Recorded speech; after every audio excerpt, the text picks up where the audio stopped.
this is a question about humans versus animals, which I guess Okay. humans and other animals. Humans are animals. Dr. Lau, humans are one of the few animals that have intercourse while looking into each other's eyes. Mm-hmm. And when we look at things that appeal to us, our eyes dilate. Well, my ex-girlfriend would stare deeply into my eyes during intercourse, and her eyes would dilate wider than I've ever seen in anyone, even in a bright room. Interesting. Now, my current girlfriend barely looks at me during sex, and when she does, her pupils aren't dilated. Of course, they dilate a little more when it's dark. What's going on here through the lens of evolutionary psychology? Do you think the ex thought I was more attractive than her, which caused her eye contact and dilated pupils, while the current girlfriend may not think I'm fancy enough to look at during sex? Or maybe she's fantasizing about somebody fancier. Is this just a personal preference, maybe intimidation to look into a lover's eyes? Or maybe that some people just have smaller pupils, while other pupils are often dilated off drugs. Could wider pupils indicate people who are scanning the environment for potential mates or threats? Boy, I don't know a lot about the individual differences here. There could be, and there probably are considerable individual differences in how easily and how wide pupils dilate. So I don't. This is one of these things where it's enough of a reflex that you'll see these poker players, the World Series of Poker, wearing sunglasses. Like they don't want to give away any clues, and that's one of them that's apparently worth looking at.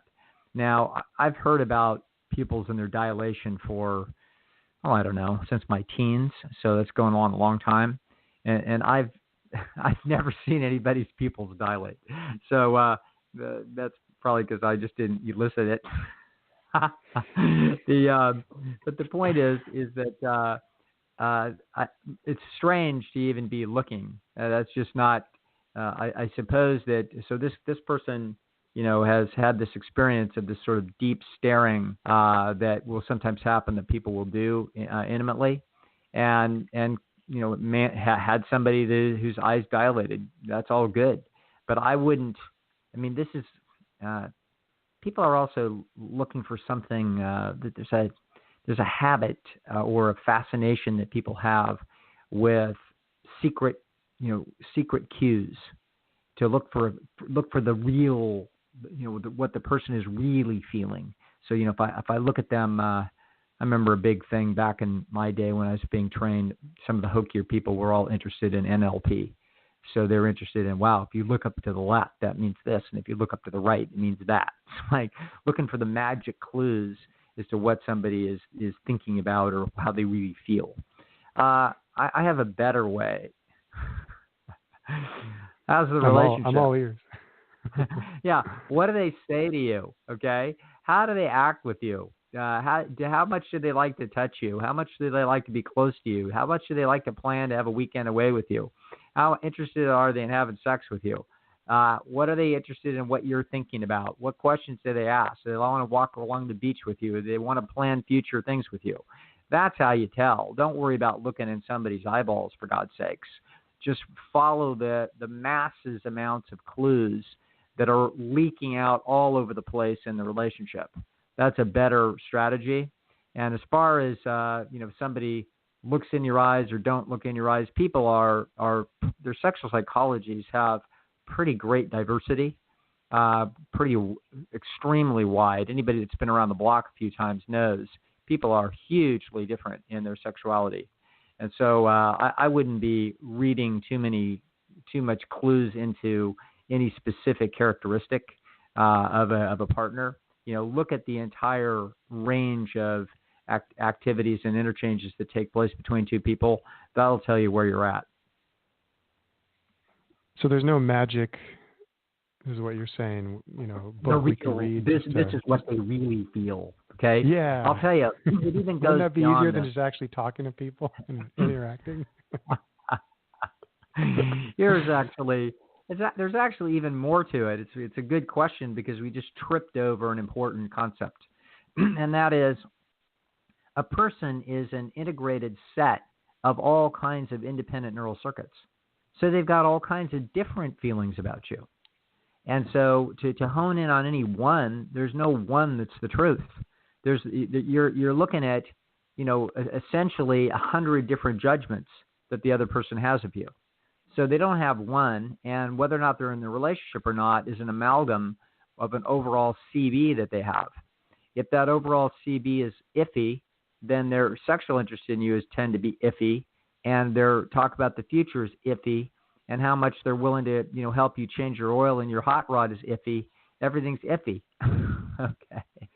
Whereas if the CB is really good, if 90 of those circuits are saying this is a great deal, 5 of them are telling them it's a so-so deal, and 5 of them are like, boy, I wish we were a little better off here. But hey, you know what? It's the best deal we've seen in 5 years, so we're pretty damn happy.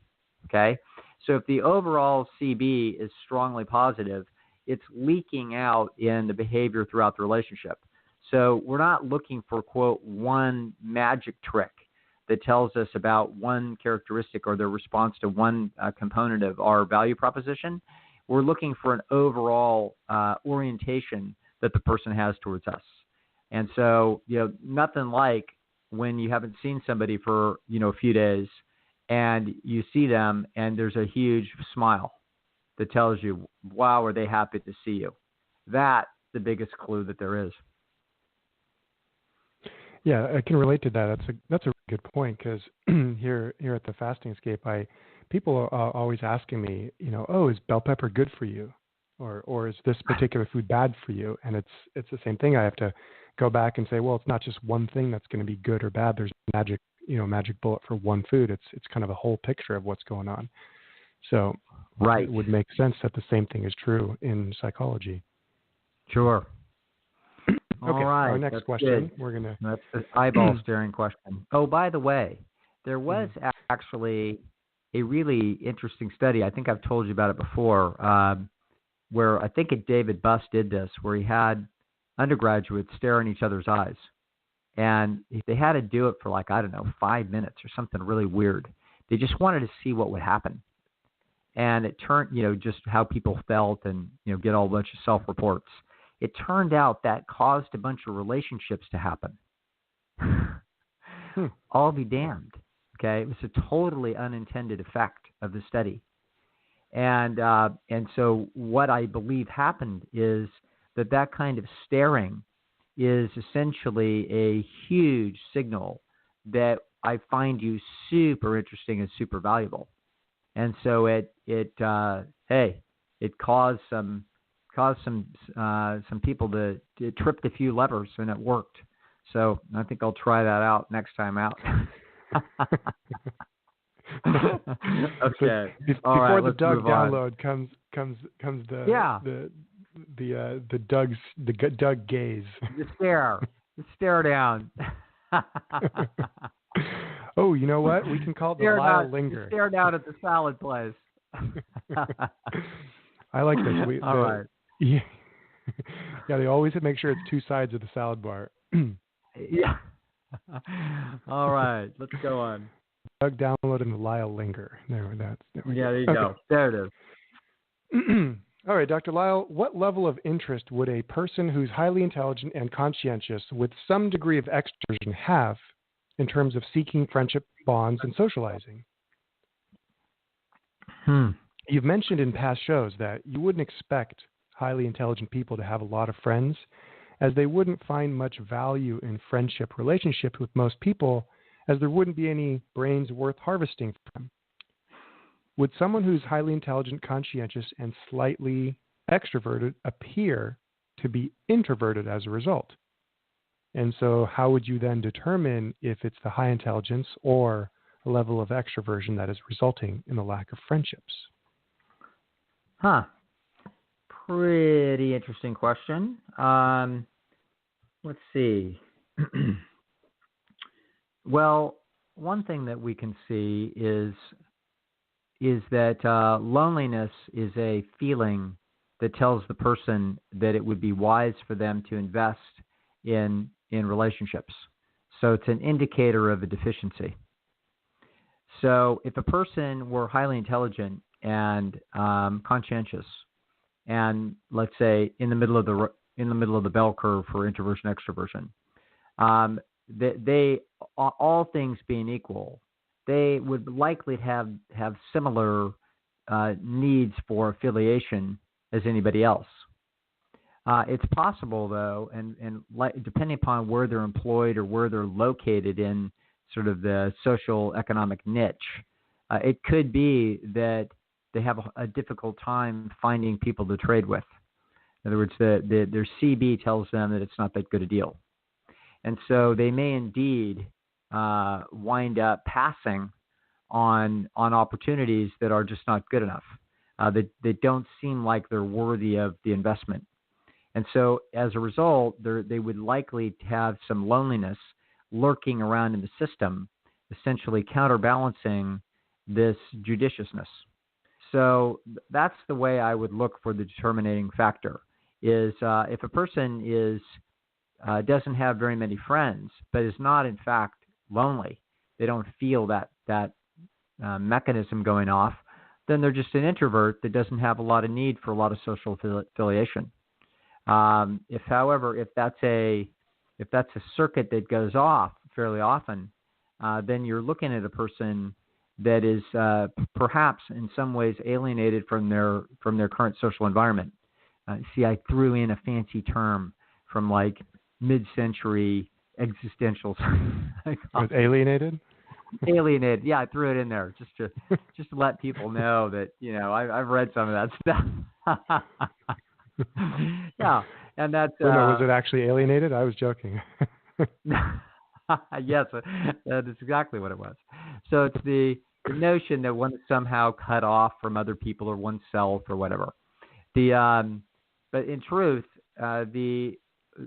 you could be in a situation where you've got independent neural circuits inside of you telling you, one of them says they're not worth the trouble, and the other one says you're kind of lonely.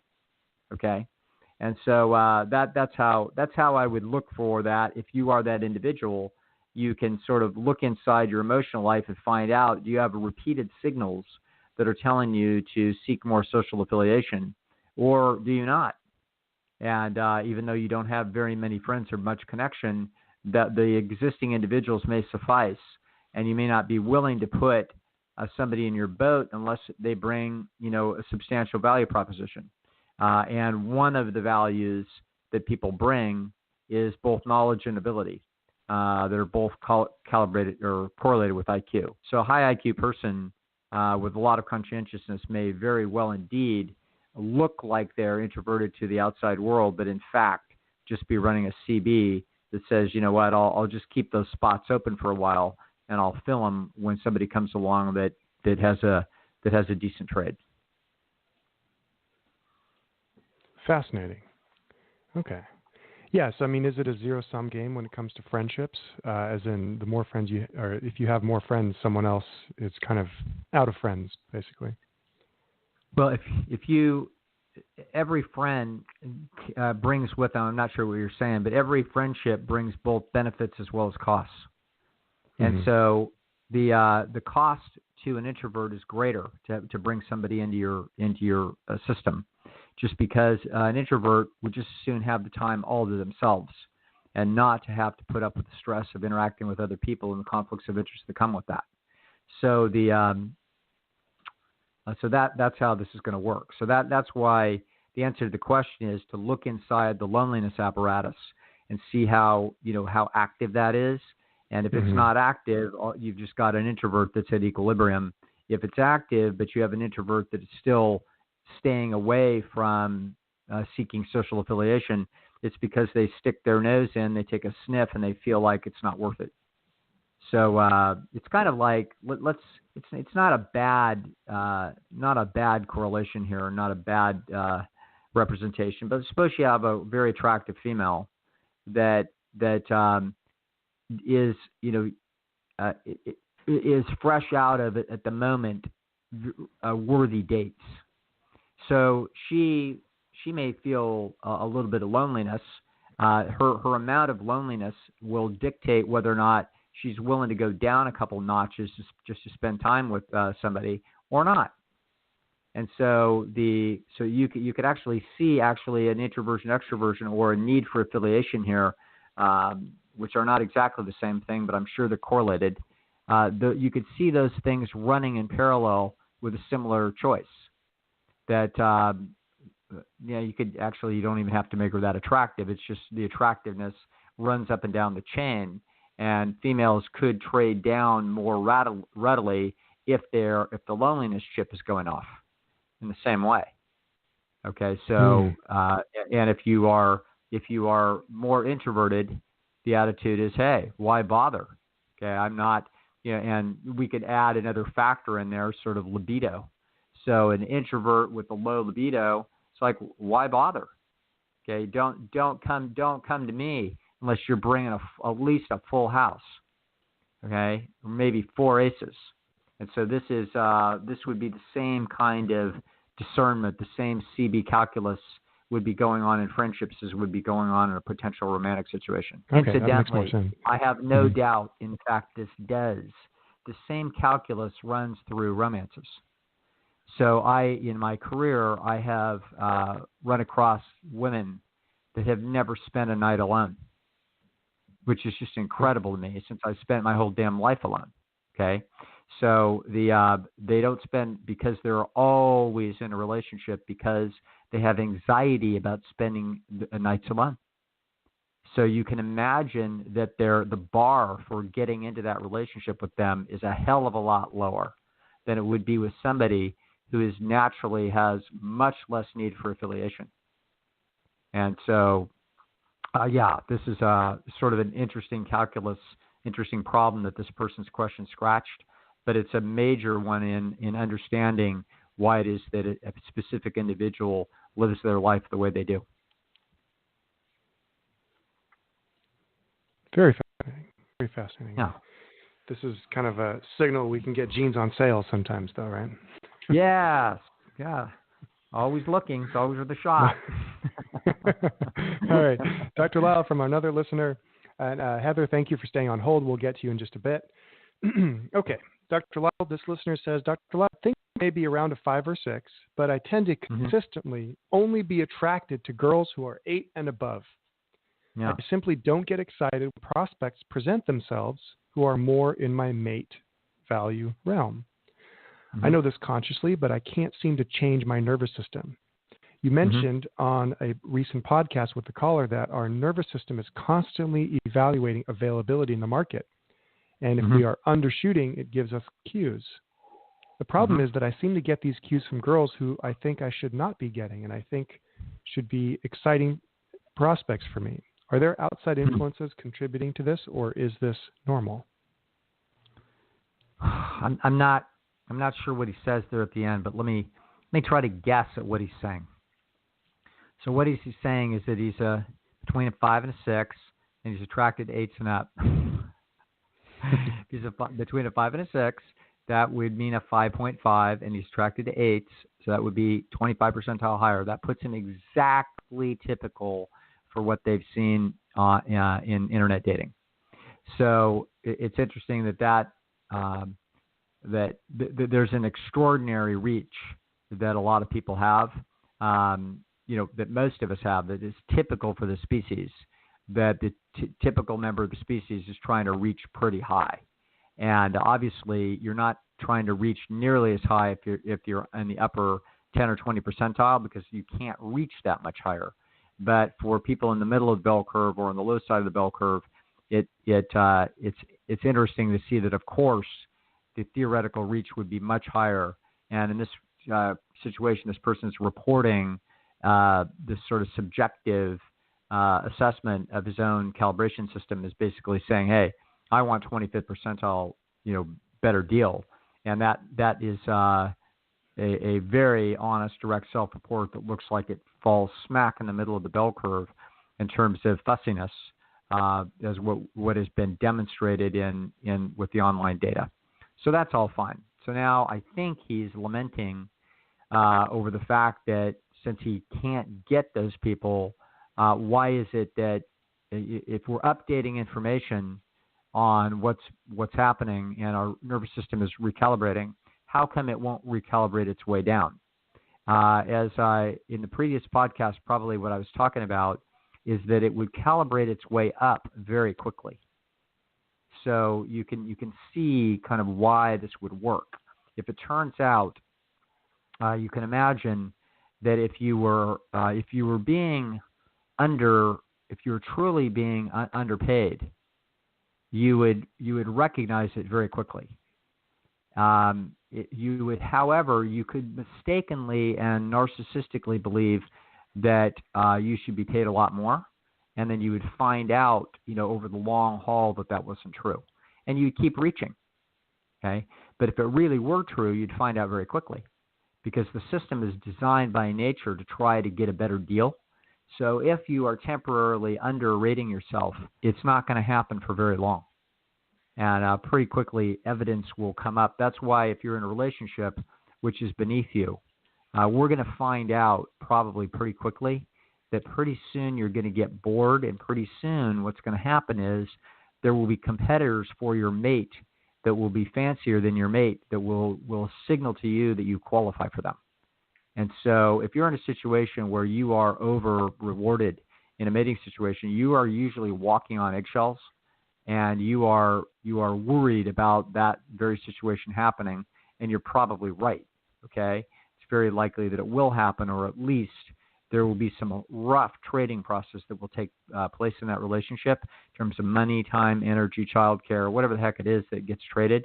There will be prices to be paid for that delta.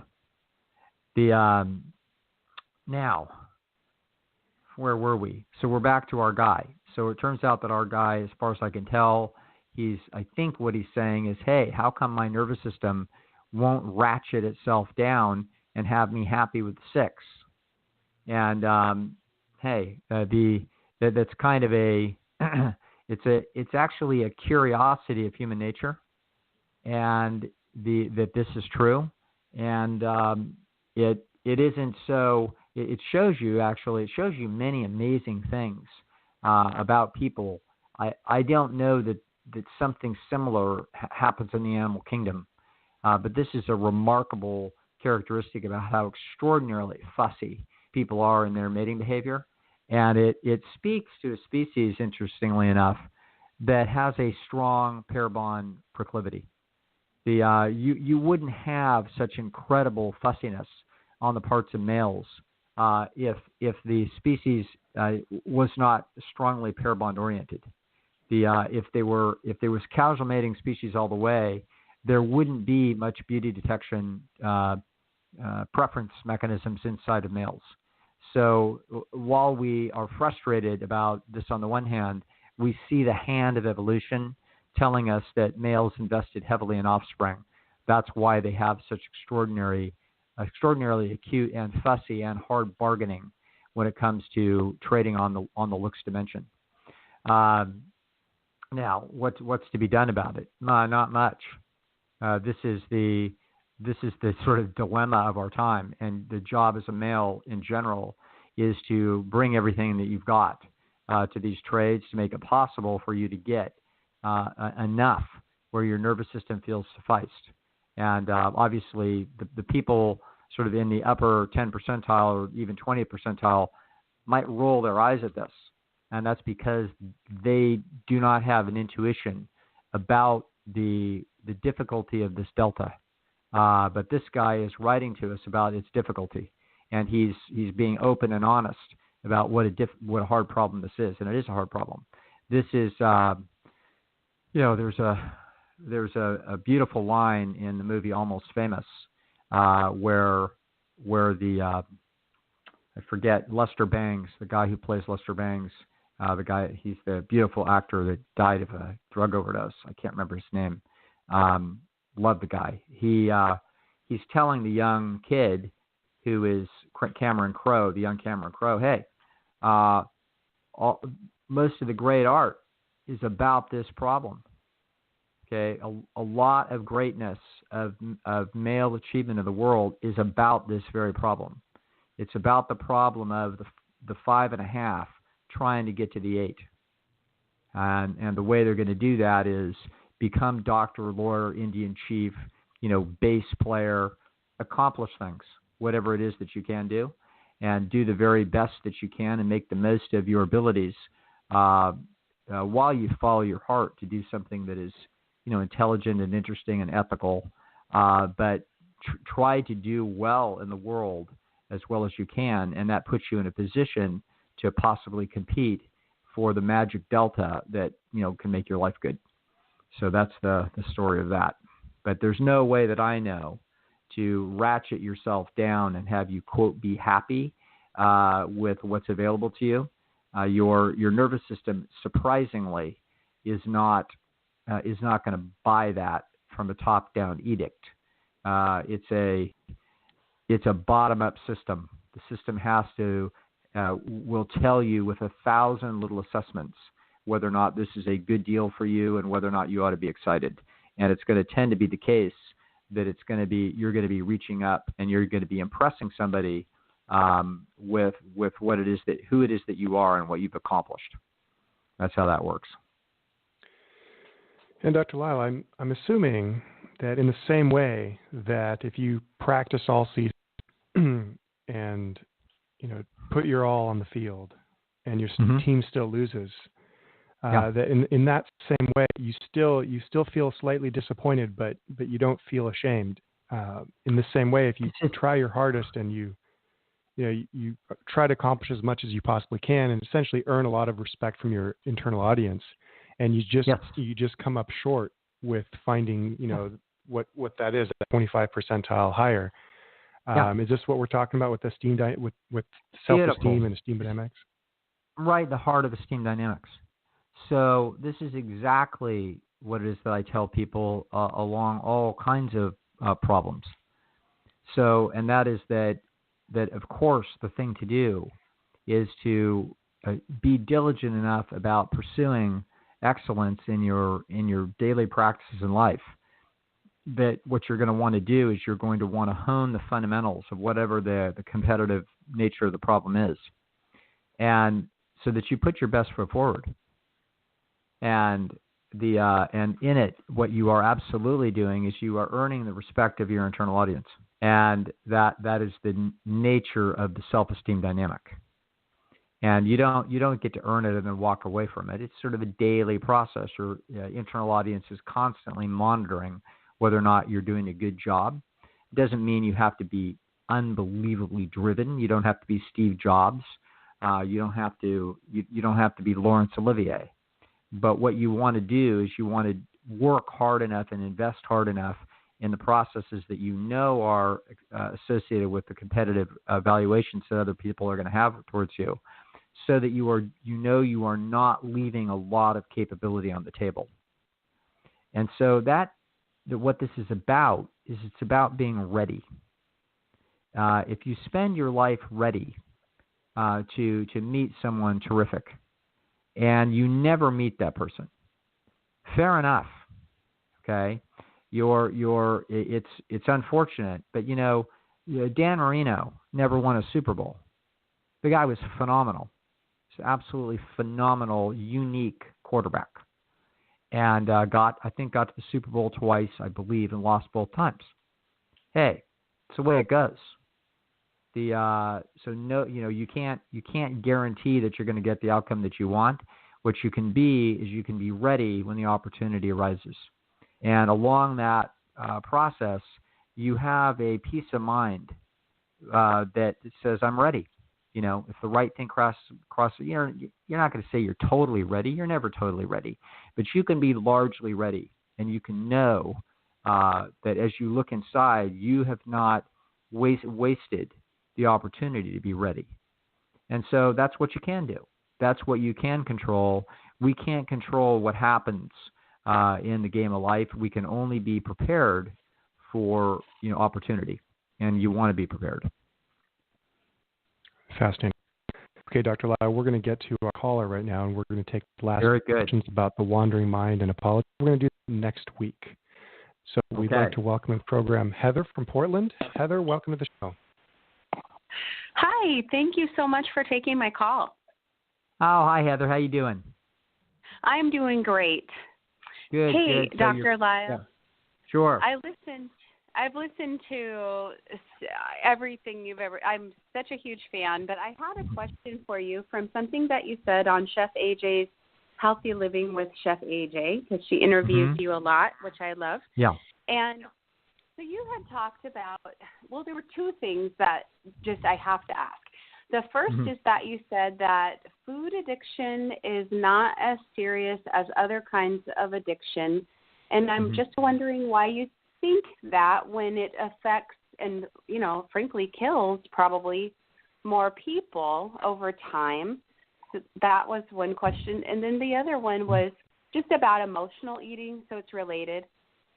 And this is my question. So I heard you say that trying to fight your pleasure trap instincts of survival, you know, you're driven to eat the most caloric food in your environment, right? Right. And so trying to fight that all the time, to consistently fight that all the time, is akin to trying to climb Mount Kilimanjaro with a sprained ankle. I love that. That's because that's been my experience. And so anyway, so what I'm wondering is, I would think that that would take a tremendous amount of conscientiousness and, like, you know, just focus.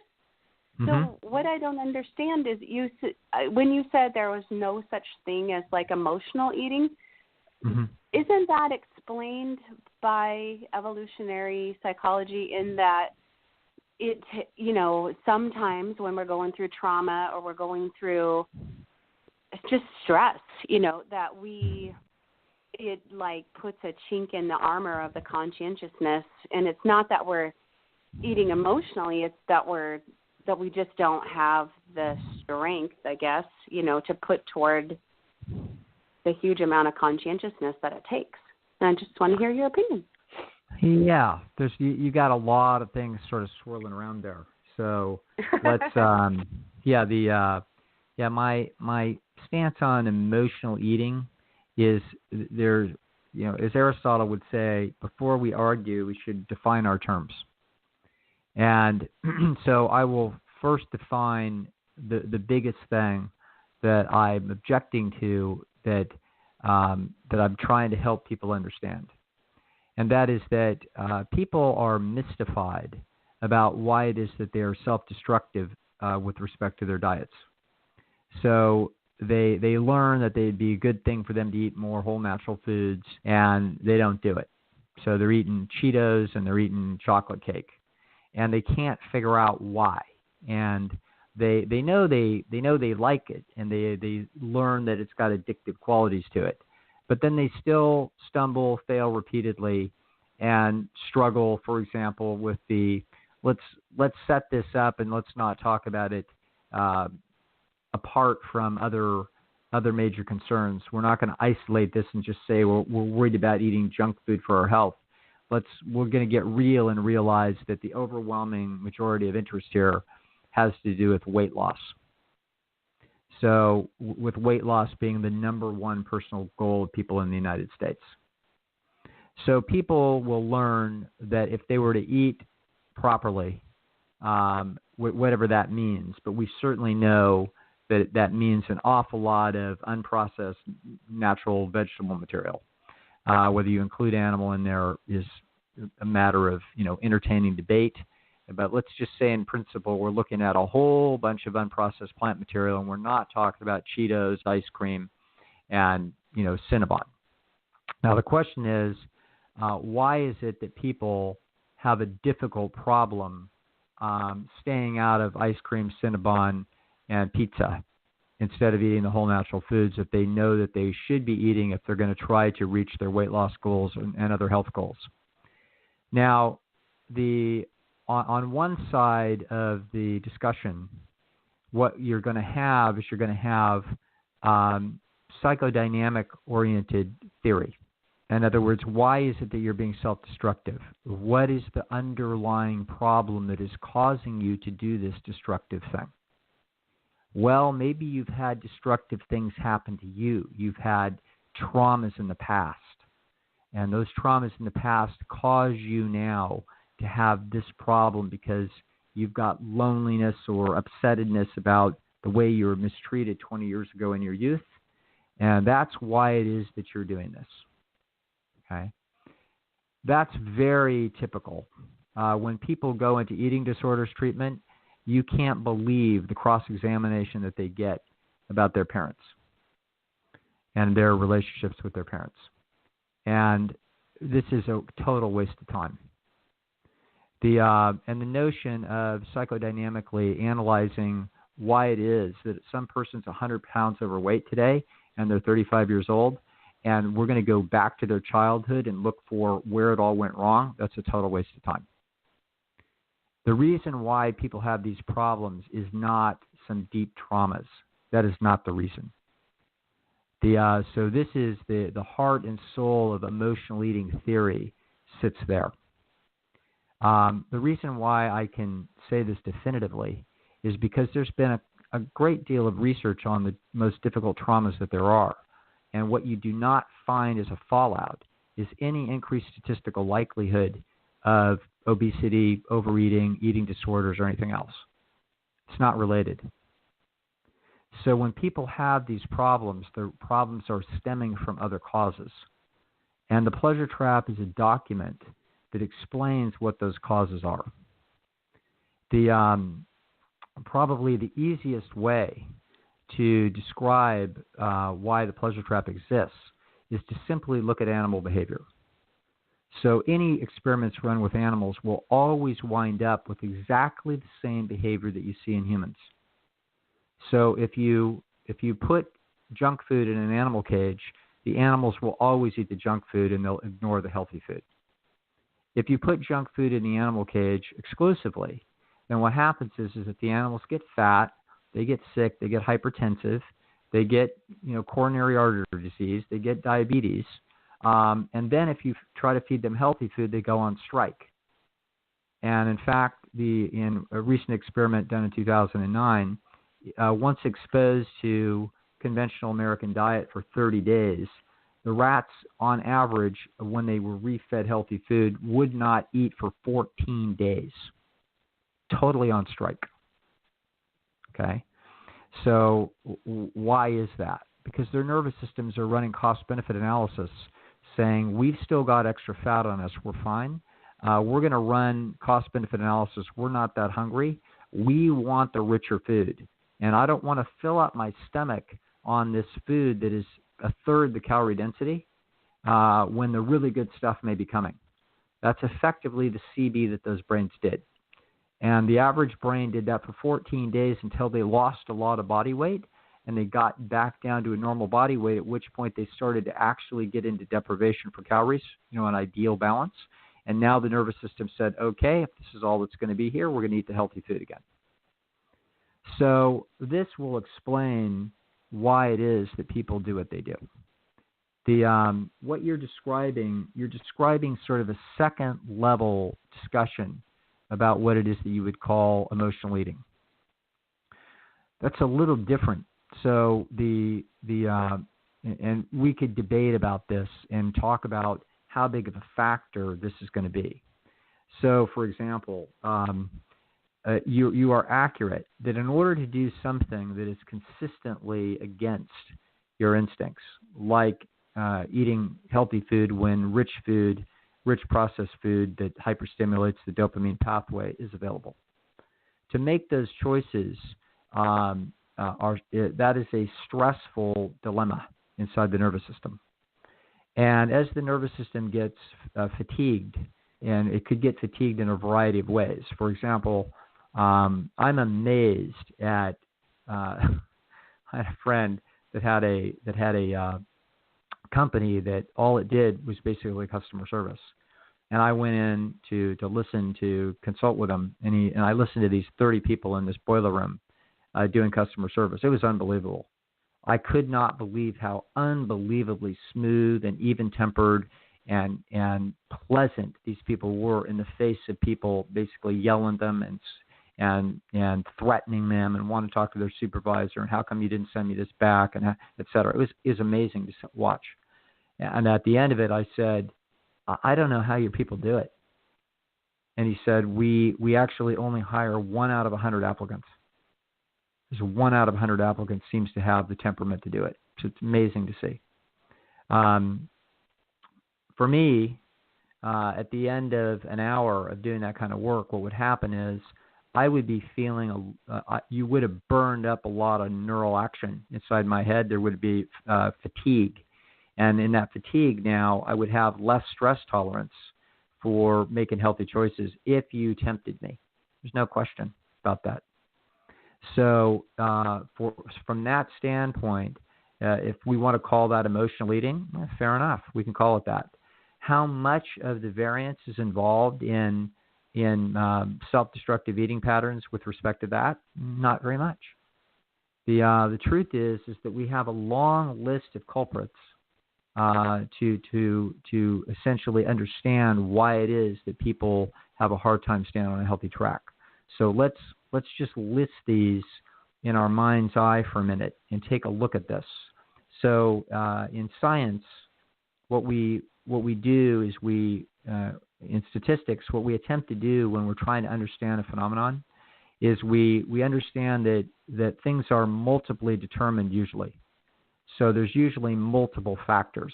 So if we're going to try to find out why, crime is higher in Washington, D.C. than it is in Memphis, then we're going to look at a variety of factors, like how close together are the people, and what is their economic situation, and what are the employer situation, and is the weather worse, and et cetera? Is the police force less effective? There would be all kinds of factors, and we could build a statistical model that would be a predictive model based on multiple factors to try to understand why it is that we see the differences between those two cities in terms of criminal behavior. The same thing would be true if we were trying to predict whether an individual would be criminal. It would be like, okay, well, let's look at their intelligence and their income and their situation with their family and whether they've got kids and how old they are and whether a male or a female, et cetera, et cetera. So we would have multiple factors that we would put into a prediction equation that each one of those factors, they wouldn't be all equal. Some factors would be hugely determinative. So, for example, if we're going to try to predict whether or not a person is likely to be incarcerated for violent crime, the number one factor that we would put in the equation is sex, whereas a male is vastly more likely than a female to have violent crime. The next thing we would have would be age of the male. So the sex and the age, and then the next thing would be the male's intelligence. Okay, so those three factors would be huge factors that would help us determine whether or not somebody is likely to commit a violent crime. There would be 5 or 6 other factors as well that we would put in there. So that's called a regression equation. And so if we were to build a regression equation of essentially self-destructive eating patterns, we would find that the main culprits would be what I've identified in the pleasure trap. In fact, the pleasure trap is a concept, even though when we speak of it often, we're just talking about the hyperactivation of the dopamine pathway with drug-like results, supernormal stimuli. The pleasure trap, more broadly, I define it as pleasure-seeking, pain avoidance, energy conservation. So the three major motivational factors in animal behavior, we have to look across those three and see whether or not the food behavior the food challenges that people have in the modern environment are actually, are they being pulled on by each of these three factors? I have to tell you, Heather, I believe they are. So I believe that it's not only the supernormal stimuli, which has absolutely nothing to do with any emotionality or unemotionality that a person's facing. The supernormal stimuli by itself is a huge determining factor. The second is going to be energy conservation. So whether or not the food is easily available in the environment, or whether or not healthy food is easily available in the environment. These two things, if you live in a place where you're surrounded by a situation where all there is healthy food available, then it's going to turn out, and there's no unhealthy food available, it's going to take a lot of hassle to get it, then suddenly your behavior is going to be far more compliant. Right. We all live in an environment where the exact opposite is true. Okay, so it's going to turn out that the pleasure seeking and energy conservation are both huge determining factors. They're like the age and the sex of our criminal. Massive factors. The third factor is going to be social pressure. So this is what I call pain avoidance. So there's different kinds of pain. There's physical pain and there's emotional pain. And it's going to turn out that one of the biggest things in humanity is they don't want to get kicked out of the group. They don't want to be seen as weird. It's a problem. And so there's going to be a lot of social pressure getting together, families, even within your own families. There's going to be pressure to go along with other people. Okay? So now when we just look at these three factors, pleasure seeking, social pain avoidance, and energy conservation, I think that we have the massive lion's share of the variance already accounted for. Okay? But there's more. Yeah. There's more things I've talked about. I'll go on for a couple more minutes. There's also the ego trap. So it turns out that if you set the bar too high in trying to get out of the addictive trap and you fail, then very often you just kick over the table. It turns out to be a massive countervailing force that gets in people's way and trying to get clear. So, there's the ego trap, there's the pleasure trap, there's also the... Can I ask something about yeah, the sure, ego go ahead. trap? Yeah. Is that what makes people have what they call, there's a psychological term that I think is hilarious, is the what the hell effect, Yeah. I already ate off plan today, so what the hell, all the bets are off, I'm going to eat all the things because I'm going to be back on plan tomorrow. Is that what that is? Is that kind of the ego trap? Absolutely. Yeah. Yeah. It turns out, the ego trap is the process by which we believe that others believe that we should be able to do something, and when it turns out that we apparently can't do it, we will blatantly sabotage ourselves in order to indicate that we are not trying. Because if we are not trying, then we really haven't failed. So this is the alcoholic's mantra. I'll start tomorrow. You can't judge me today by what I'm doing because I'm not trying. And it's going to turn out that the ego trap can be sprung from two sets of social processes. It can be sprung from the outside by other people that actually are putting pressure on you that they think that you should be able to do this. And also it can be from the internal audience. So other people don't even have to be involved. You could just believe that they would expect you to be able to handle a problem, and then when you find out that you can't handle it, you kick over the table and just say, forget it. Okay, I'll start tomorrow. I'll start some other time. So this is, I have to say that when I look at the problem of trying to essentially set a course and to do an excellent job in terms of managing a person's, diet in the modern environment, I just see it as an unbelievably difficult problem. And it's not insurmountable, but it's close. And as a result of that, what I've also found, people are confused as all get out about why it's so hard.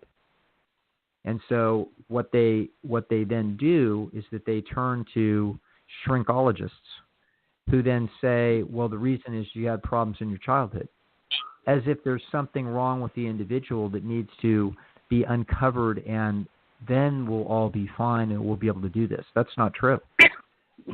Yeah, they're looking for the solution in the wrong place.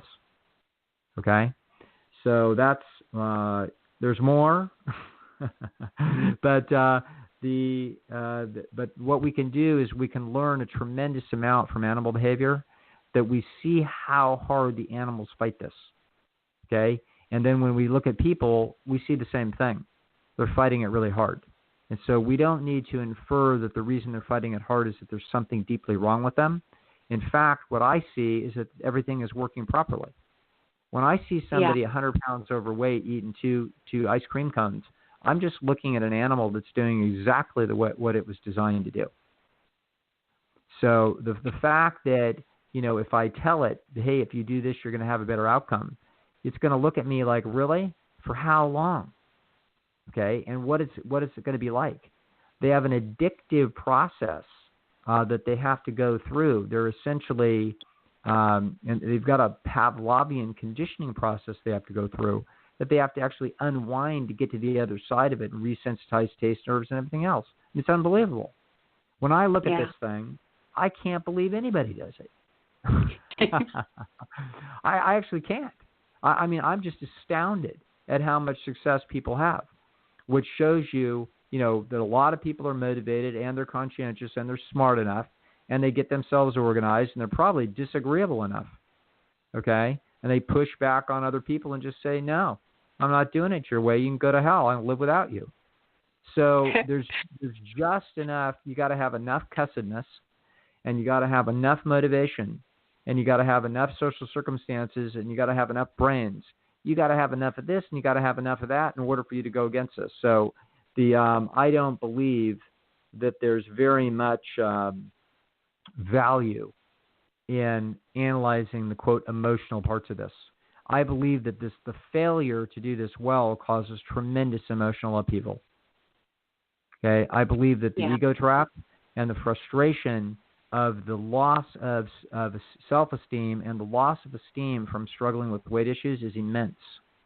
Okay? Yeah. I believe that this is a tremendously emotional problem.